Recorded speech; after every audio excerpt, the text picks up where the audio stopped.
Hey everybody, welcome back to C-Rod Stained Glass. Today I'm going to be doing a little bit of cutting.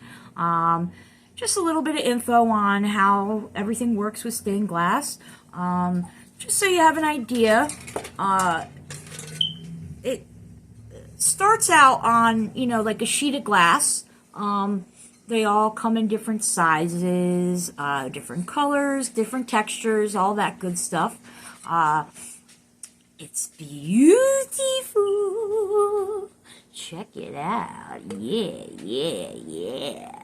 Anyways, that's just one piece. I mean, I'm obsessed with glass. Obviously, if I'm doing a craft like this, I love glass. I've always been into glass. Actually, I really want to start learning how to fuse glass. They have these really cool microwave kilns that you can literally fuse glass in your microwave. It's so cool. And they're like 40 bucks. It's like nothing. And then you can make your own little glass beads and all that good stuff.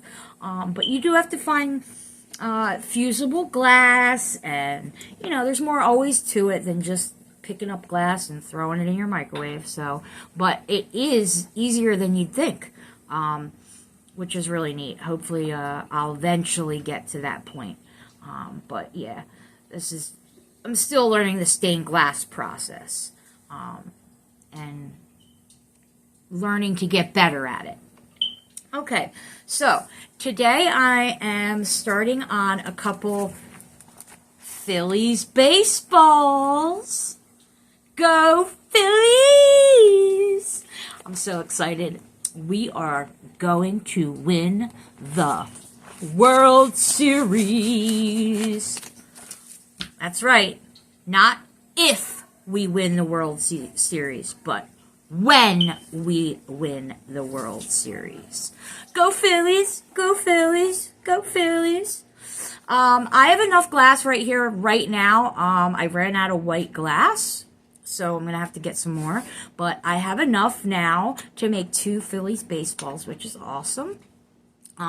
This white glass is actually really cool because when it shines in the light and stuff, it has this shimmery, glowy, iridescent, pretty color.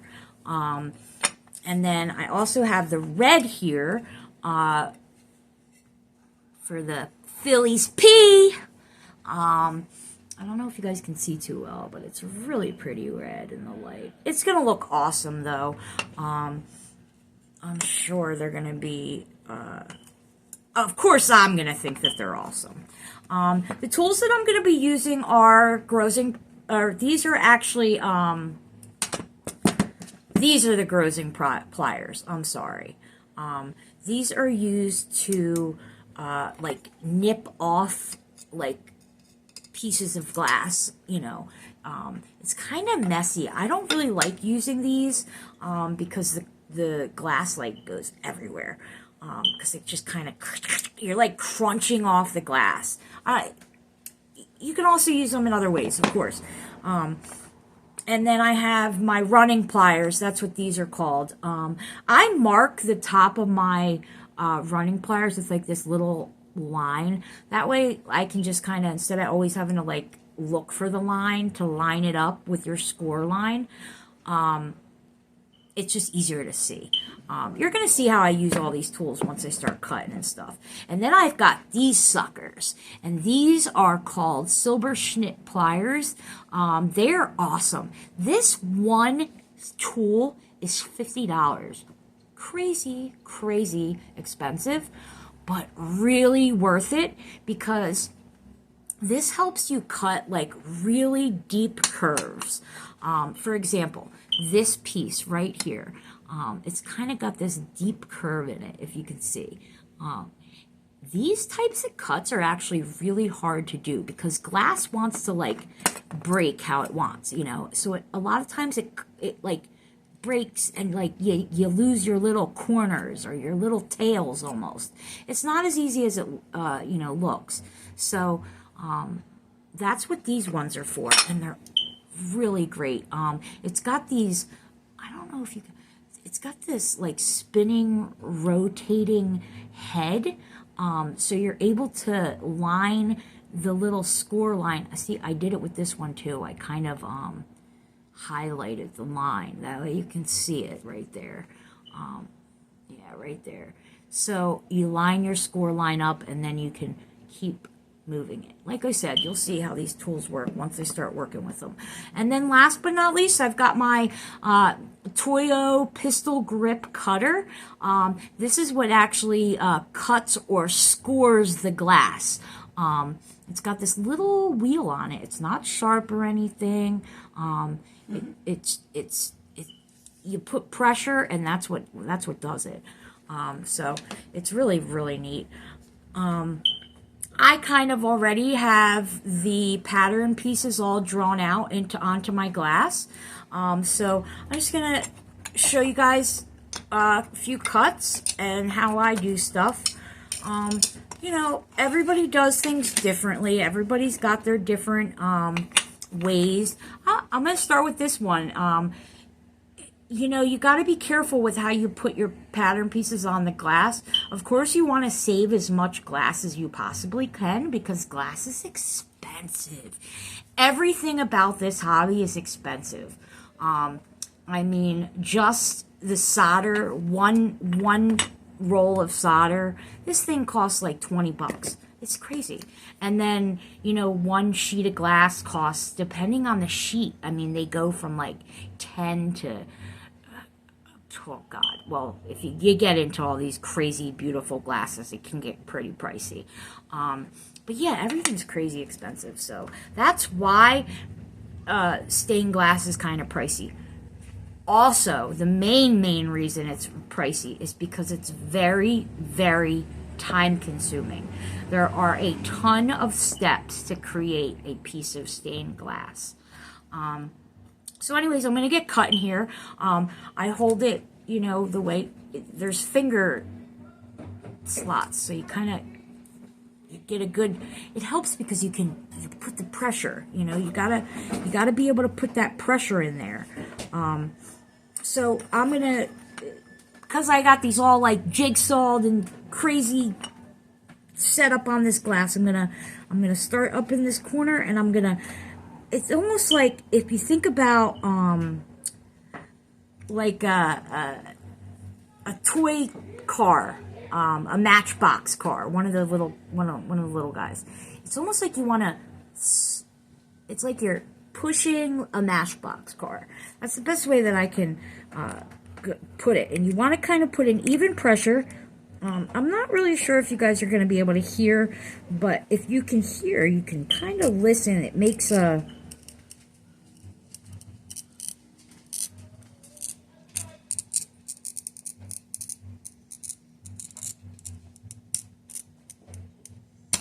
just like that. Now, I did my one score line, and what I'm going to do now is I'm going to take my grossing pliers. I use these almost 80% of the time, just because they just work so well on like most straighter lines. So this one's like kind of straight, you know. And then you just put a little pressure, and bada bing, bada boom. And it's cut off, right? So, you know, I'll work on each piece. Next one, you know, I'll cut this one out. And then just slowly, each piece gets cut. And then the next process is going to be grinding, which I will show you guys that too. You know, like I said, this is just the beginning of my channels. I'll get better. I won't be so, they'll get more interested in, whoa, see, I just kind of chipped off because I put too much pressure on the end there. I'm going to push, ooh, and then there we go. Now, I just did this line right here. Right across here. So now I'm going to take my running pliers. I'm going to line up the line of my running pliers with the line of the score line that I just did. And once I put I push the pressure, and it breaks it down right off that line that I scored. See? So now I'm down to these little, see these little like chip pieces here? I'm just gonna score them a little just to get it off. Most of the time you can use your grazing pliers and they'll come off. A lot of times though, like if you get little pieces like this, they're hard to get. But I like to get the best cut you can because then you don't have to grind as much.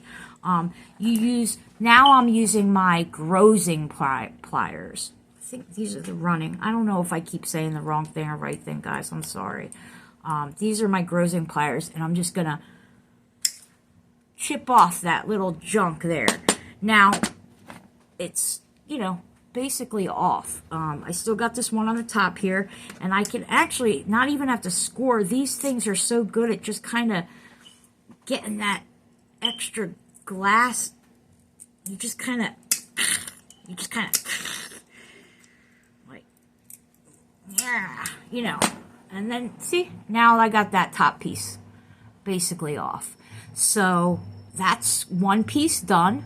And then I'll take it to the grinder and I'll make it all smooth, and it'll be nice, and it'll wind up fitting into the right spot on my pattern. So this is one. I just did one.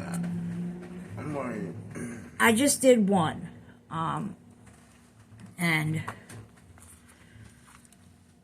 that goes right there, if you guys could see. Let's see. Now, I have this really cool little grid pad that I got. A lot of people don't use these. I like it because it catches all my little pieces of glass. A lot of people just cut, and then every so often they'll just broom it into like a little dustpan. I have one up here, but because I use a dustpan all the time on my workspace. But I cut primarily on this because it's just ideal for catching all the little scraps of glass. So I'm going to do another cut for you guys, and then I will let you go.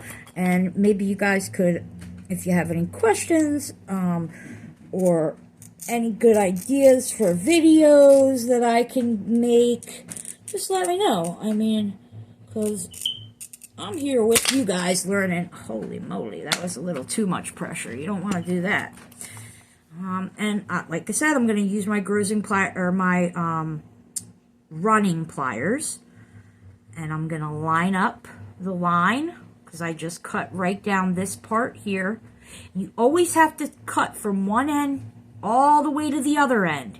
You cannot stop. If you stop, it doesn't work. And I just put a little pressure, and I don't know if you guys could hear that, but and it braked off, see? And, yeah. So, that's kind of, you know, just a little bit of an idea of the glass cutting part. Yeah. I hope you guys have a great weekend, because it's almost the weekend. And, oh, it is the weekend. It's Friday. Gosh, my days are so off. I'm out of it. Anyways, much love always. Peace.